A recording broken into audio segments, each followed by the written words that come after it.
The footsteps echoing through the hospital corridor were a bit quicker than usual. April Wilson had been carrying an unsettled feeling ever since receiving a phone call from her father. "Miss Wilson, you look lovely today." As she passed the nurse's station, an elderly patient greeted her with a gentle smile. April paused, returning the smile warmly. Tucking her long brown hair behind her ear, she responded with a soft, "Take care." Her gesture carried the composure of a veteran nurse with 7 years of experience. Her simple scrubs suited her petite frame of about 5 feet 3 inches. Her subtle makeup and neat appearance gave patients a sense of security. Today, however, there was a hint of shadow lurking behind her usually peaceful expression. "Dad," in the break room, April let out a deep sigh while staring at her cell phone screen. It displayed a message from her father: "We're having a family meeting tomorrow. Catherine will be there too." The mention of her sister's name for the first time in 3 years made her chest tighten. The autumn foliage visible from Mount Auburn Hospital's windows announced the deepening fall in Cambridge. April's memories drifted back to this season 3 years ago. Her sister Catherine was her complete opposite. Model height tall, with flashy blonde hair, always dressed in luxury brands with heavy makeup. She constantly drew attention. As a high-end real estate agent, she valued her connections with the upper class and continuously posted about her lavish lifestyle on social media. And then there was Michael. Just thinking his ex-husband's name still sent a jolt of pain through her. As a cardiologist on the fast track to success, he cut an impressive figure, tall and slim, with refined features. His appearance in expensive suits made him the envy of the hospital staff. However, beneath that superficial charm lay a calculating and domineering nature. Their father, Joseph, was a mild-mannered but strong-willed doctor. With his graying short hair and warm gaze, he had built a distinguished career as a cardiac surgeon, saving many lives. He was supposed to be enjoying a quiet retirement now. Surely not. April felt anxious considering the reason for this sudden family meeting. Since losing her beloved mother 3 years ago, the family's dynamic had changed dramatically. Her mother had been a kind and devoted woman, who, despite battling rheumatoid arthritis, continued to care for her family until the very end. Why would her sister, who had abandoned their mother's care and stolen April's husband, return now? "April, could you help with blood draws on the 4th floor?" Brought back to reality by a colleague's voice, April quietly stood up. Her serious and sincere nature, along with her consideration for others, these were precious qualities inherited from her mother. The evening sky visible from the hospital windows carried a premonition of tomorrow. April first met Michael in Mount Auburn Hospital's cafeteria 5 years ago in spring. "Is this seat taken?" He approached her with a smile in his white coat during a crowded lunch hour. That day marked the beginning of their story. As a rising star in the cardiology department, Michael was quite renowned within the hospital.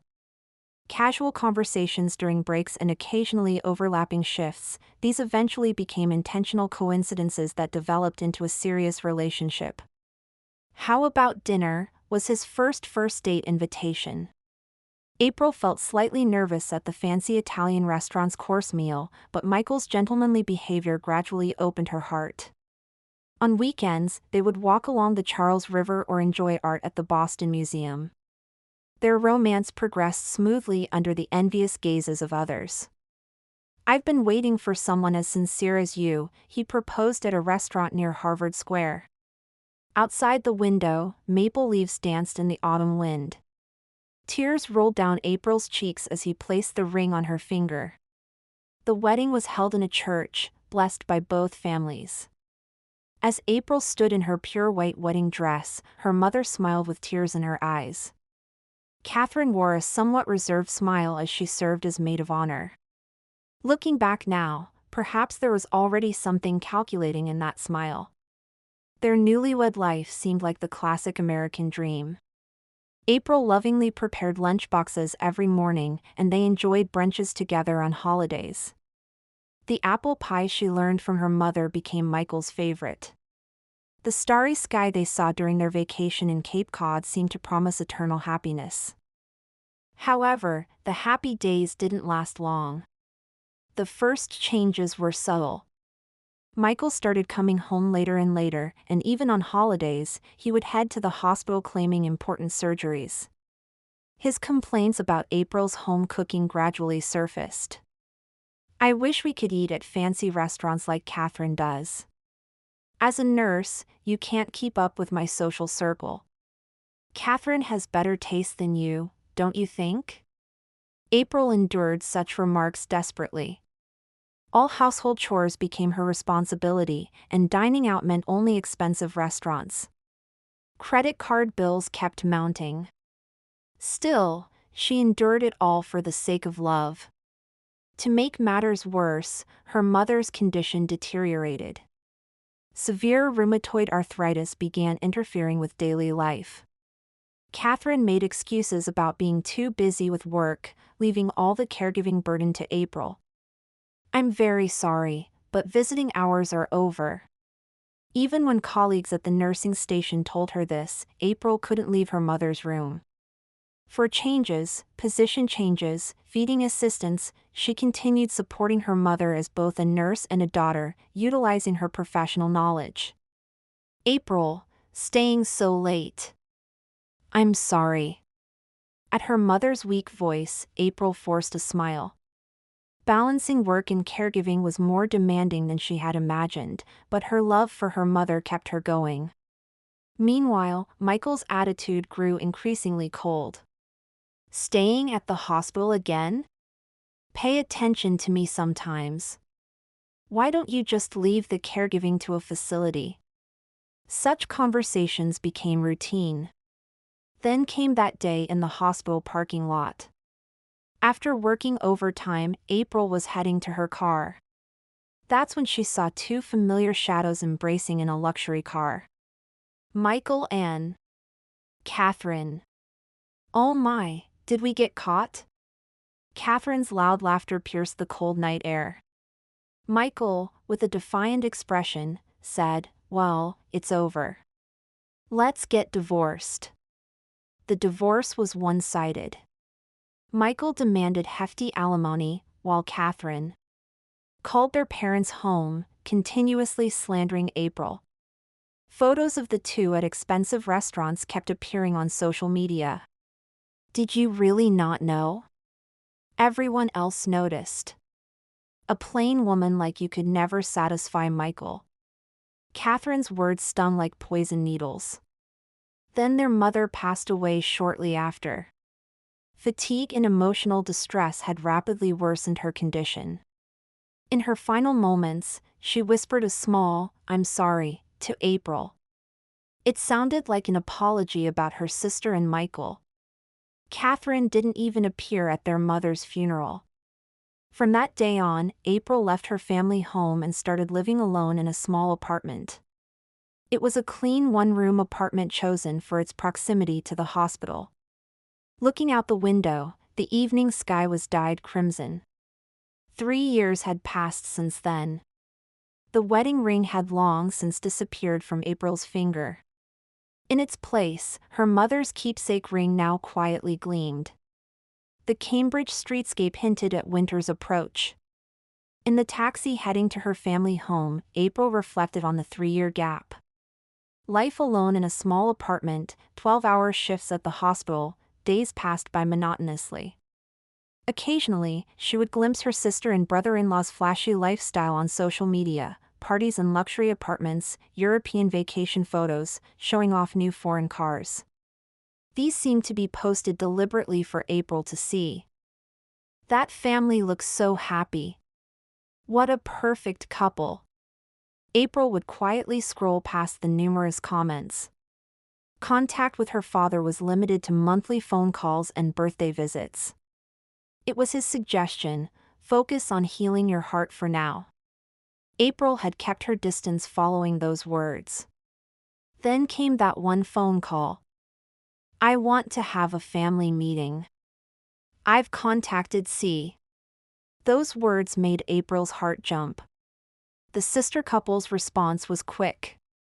Catherine immediately booked a luxury hotel, and Michael started contacting lawyers. They seemed to be anticipating a discussion about inheritance. The taxi stopped in front of the family home. The Victorian-style house built in the 1920s maintained the same dignity April remembered. In the garden, enclosed by white fences, the rose bushes her mother had cherished were prepared for winter. Her steps toward the entrance were heavy. However, the moment she opened the door, April noticed something was different. The living room had subtly changed. In her father's beloved study, there was a new file cabinet. Multiple PDF files were open on the computer screen. On the table lay neatly arranged stacks of documents. Among them, she could see bills from her mother's care facility. "Glad you could make it." Turning around, there stood her father. His salt and pepper hair and warm gaze were familiar, but his expression carried something resolute. In fact, her father had been quietly gathering evidence for these 3 years: hospital security camera footage, unpaid notices from the care facility, copies of her mother's diary, records of Catherine's cold text messages, and numerous social media posts showing the couple's extravagant lifestyle. "Today's the day to reveal everything." At her father's quiet words, the doorbell rang. The sound of expensive high heels echoed in the hallway. Then 2 familiar voices. "Still single? Hey ugly, haven't changed." April's body trembled slightly, but her father's expression remained unwavering. The Wilson family living room still maintained its dignity. Family photos lined the wall, and her mother's favorite classical music played, Bach's Air on the G string, her most beloved piece. The scent of coffee faintly filled the space. The 2 who had settled into the large sofa behaved as if they owned the house. Catherine crossed her legs, slightly swaying her expensive high heels. Michael looked around the room with an apparently bored expression. April sat in a single chair, quietly keeping her eyes down. In her simple dress, she projected the same modest presence as 3 years ago. However, her eyes now held a different kind of strength. "Father, I've consulted with lawyers about the inheritance," Catherine started with a syrupy voice. The word inheritance made April's brows slightly furrow. "Yes, we've been thinking about the future." As Michael tried to continue, their father quietly stood up. "Perfect timing. I have something important to discuss." His voice carried a core of strength within its usual mildness. The evening light falling on his graying hair added to his dignity. At that moment, the couple's expressions changed. Catherine's smug smile froze. Michael's arrogant expression showed signs of unease. They exchanged glances involuntarily. "First, let's talk about my condition." His words transformed the room's atmosphere. "I have terminal pancreatic cancer." A heavy silence fell. 3 months to live." Tears glistened in April's eyes. However, this was a fact she had already been told. Meanwhile, Catherine and Michael's expressions underwent dramatic changes: shock, agitation, and calculation. Michael's medical eyes instantly understood the gravity of the condition. "Father, we'll take care of you," Catherine hurriedly offered, trying to smooth things over. Her lips trembled slightly beneath her perfect makeup. "Yes, I can provide the best treatment." Michael tried to emphasize his position as a doctor. However, their father quietly raised his hand, cutting off their words. "That won't be necessary." He slowly walked to his study. From a drawer, he pulled out an envelope. The thick envelope bore a notary's seal. "I want you to see this." The sound of opening the envelope echoed unusually loud. "This." Catherine's voice cracked. "These are records of your mother's care expenses," their father began explaining calmly. "Catherine, records of care facility payments you embezzled." Michael falsified medical certificates. And one by one, evidence was laid out on the table: security camera footage, unpaid notices from the care facility, copies of their mother's diary, Catherine's cold text messages, social media post records. That's not all, their father turned the computer screen toward them. I also have records from the day Mother passed away. The screen showed security camera footage from the hospital, decisive evidence of where they were when their mother was critical. The color drained from Catherine's face. Cold sweat began appearing on Michael's forehead. You left Mother to die. Their father's voice was low and heavy. And then lived luxuriously with that money. Outside the window, the snow was intensifying. As the fireplace flames flickered, their father continued presenting evidence one by one. His movements retained the precision of his years as a cardiac surgeon. Let's start with the care expense records first. Spread out were stacks of bills from Mount Auburn Care Facility, 3 years of records, chronologically arranged. Catherine, you received $5,000 monthly for Mother's care expenses. Their father's voice remained perfectly calm. However, no payments were actually made. Unpaid notices from the care facility were revealed. One after another, red-lettered payment demands, records of facility staff concerns, all showing that their mother hadn't received the care she should have. This must be some mistake, Catherine's voice trembled. Her perfect makeup was beginning to crack. It's no mistake, their father opened the computer screen. These are your bank account records. The screen showed evidence of care expenses being diverted to other uses: luxury brand purchase history, overseas travel payments, car loans. Traces of their lavish lifestyle recorded as data. Their father's gaze turned to his former son-in-law. Michael, you were complicit in this. Next shown were hospital records, false medical certificates written by Michael, records understating their mother's condition, reports underestimating care needs. As a doctor, Michael's words trailed off. Professional pride versus exposed misconduct, his expression twisted in between. And this is the decisive evidence. What their father pulled out was a diary, their mother's final days recorded in her handwriting. Today I tried contacting Catherine again but was refused. I can't burden April anymore. As their mother's words were read aloud, tears flowed from April's eyes. I consulted Michael, but he wouldn't listen. The pain in my heart hurts more than my physical pain. Catherine's makeup was completely crumbling now. Expensive mascara streaked down her cheeks. There's more. Next shown was hospital security camera footage.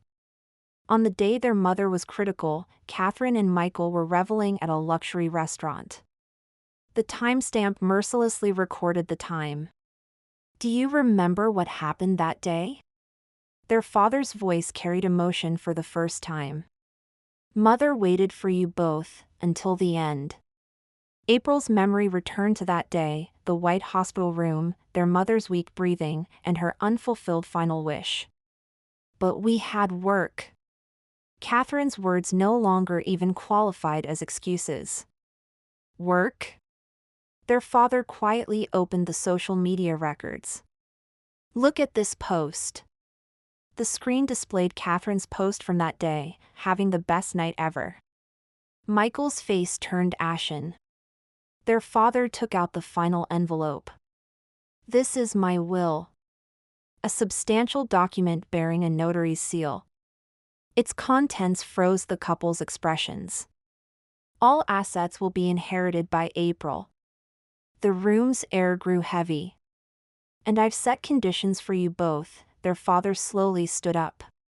An apology at Mother's grave, full repayment of embezzled care expenses.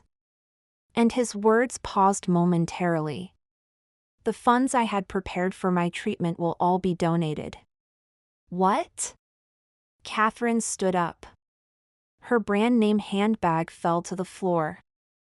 That's illegal. We have inheritance rights. You think you have such rights? Their father's gaze pierced sharply. Rights for those who left mother to die?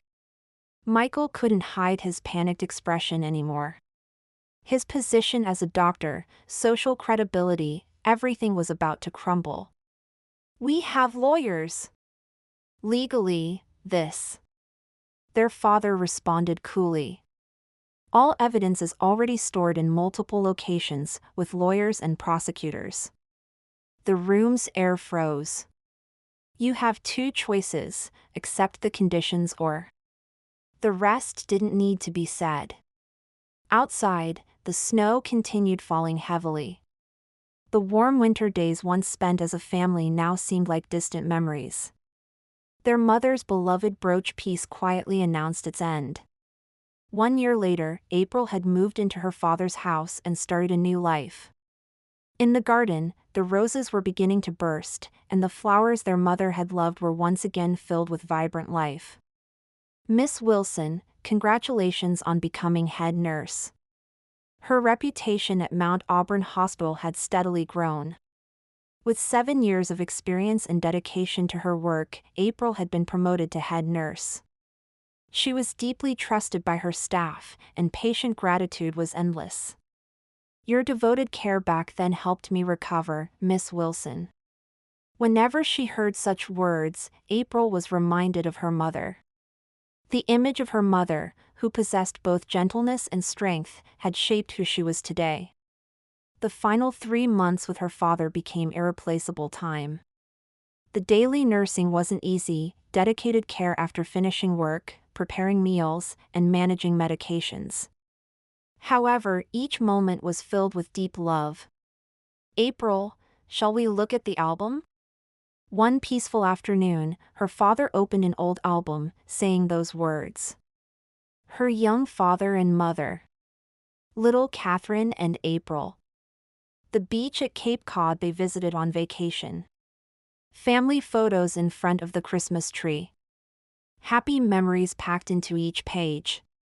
You are our pride, mine and your mother's. Those were her father's last words. On a peaceful spring morning, bathed in gentle light through the window, he passed away peacefully. In his hand, he held a photo of their mother. Meanwhile, her sister and brother-in-law's lives had changed dramatically. They defaulted on their luxury apartment mortgage and could no longer maintain their lavish lifestyle. Michael's reputation at the hospital plummeted, and unable to bear his colleagues' cold stares, he was forced to transfer to a small clinic in the countryside. The flashy posts disappeared from Catherine's social media. No more luxury brand tags. No more European vacation photos. Her real estate sales plummeted, and her social connections drifted away, one by one. Their relationship also headed toward collapse. Mutual blame. Shifting responsibility. Finally, they began living separately. It's all your fault. You're the one who wasted money. The last time April saw them was at their mother's grave. Following the will's conditions, they came to apologize, having completely lost their former swagger. April quietly watched their figures. She no longer felt hatred or anger. She only sensed life's irony and the depth of karma. Now, April stands in her family home's garden. The fragrance of blooming roses drifts on the spring breeze. She sits on her father's favorite bench, basking in the gentle afternoon light. On her hand, her mother's keepsake ring gleams. Planting new flowers is a way to give form to her thoughts of her mother. Tending the garden means preserving family history. Cooking means inheriting her mother's love. In these small daily acts, she found true healing. Dad. Mom. I'm happy. April's quiet voice echoes in the spring garden. Thanks to you both, I can live strongly. Please keep watching over me. Birdsongs gently respond. Newly sprouted flowers sway in the wind. Past anger and hatred had transformed into quiet strength. The past was no longer a burden. It was a precious experience that helped her grow. Her mother's favorite boheme air on the G-string flows from inside the house. April smiled as she looked up at the sky. The spring light warmly embraced her.